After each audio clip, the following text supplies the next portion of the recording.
Imagine that after the deposition of the last legitimate descendant of the Constantinian dynasty in 802 AD, there is no prolonged civil war between the various claimants to the throne. Instead, the Frankish king Charlemagne seizes the opportunity and claims the imperial title for himself, restoring the Western Roman Empire 300 years before anyone else. So we all know that the real Carolingian king was pretty much offered the imperial title on a silver platter when the last direct descendant of Constantine the Great, 8th century deposed Emperor Romulus, Augustulus, fell out with his own mother and grandmother and got deposed in favor of the usurper king of the Lombards, Desiderius. He did eventually take the title about 10 years later after the death of Pope Leo III, and his own election as the first layman pope since the fall of Rome. But that's not really relevant for today. So today we are going to explore what if Charlemagne had accepted the title of Roman Emperor when he had the chance. The year is 800 AD, and the last descendant of Constantine the Great has just been deposed. As I said, the Lombard king Desiderius now controls northern Italy, and he's only too happy to accept the submission of the ex-royal family. Now at this point, Desiderius probably didn't even consider claiming the imperial title for himself. In fact, it's pretty unlikely that anyone at this point would consider themselves Emperor of Rome. After all, the last two emperors were the Visigoths. And although the Lombards were technically an Italian people, they weren't exactly known for their Roman sympathies. And so, Desiderius didn't even try to claim the imperial title until 3 years later, when he sent envoys to the Byzantine Emperor Constantine VI, asking for his daughter's hand in marriage, thereby legitimizing his rule over the Italian peninsula.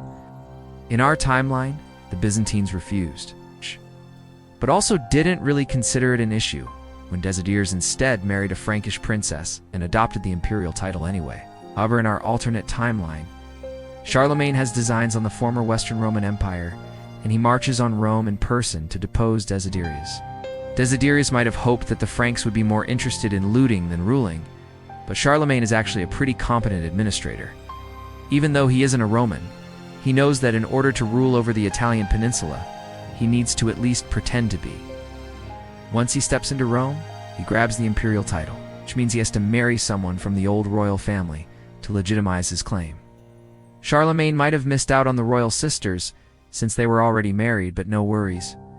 He brought his own daughter along and quickly matched her with one of his Frankish nobles.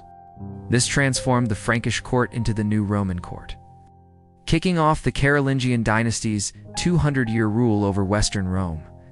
Some historians think Charlemagne should have brought back the old imperial purple for the new court. But that just wasn't a thing anymore. The purple was pretty much left behind by the last Western Roman emperors in the 400s. When it hit them, the Romans weren't returning. The Carolingians might not have been the best at Roman traditions, but they definitely weren't the ones to revive them. The Carolingian emperors opted for comfy Frankish royal robes instead. If they weren't reviving the purple vibes, they were totally revamping the roads. Charlemagne is often seen as one of the best rulers in European history.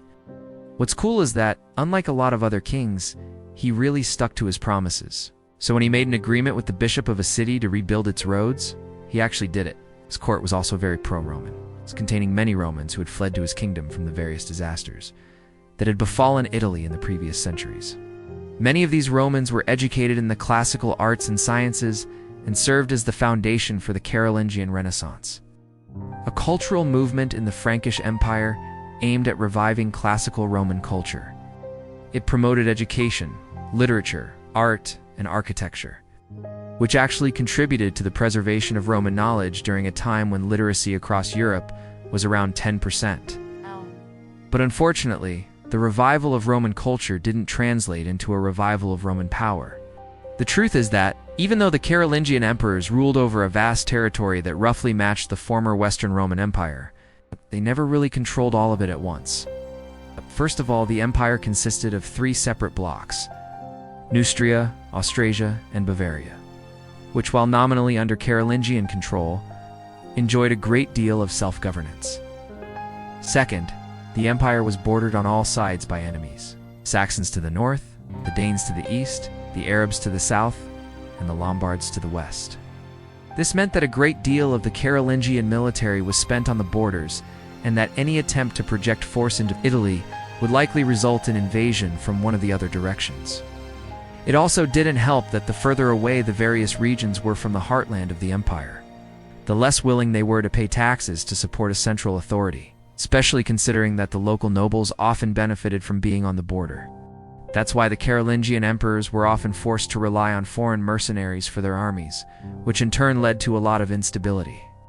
If the local population didn't like the taxes being levied against them to pay the foreigners, they simply switched sides. The situation was bad enough that after the death of Charlemagne, his successors spent more time fighting each other than they did fighting external enemies. Charlemagne's successor Louis the Pious divided the empire amongst his sons, which caused a lot of problems.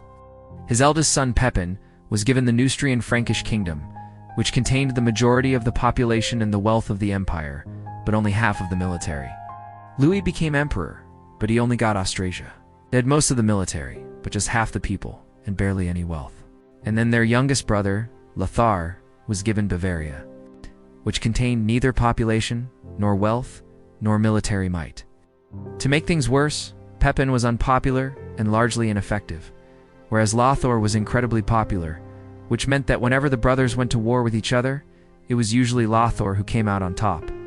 The constant warfare even continued after Lothar's death, breaking the empire up into 3 separate kingdoms, one for each of his sons.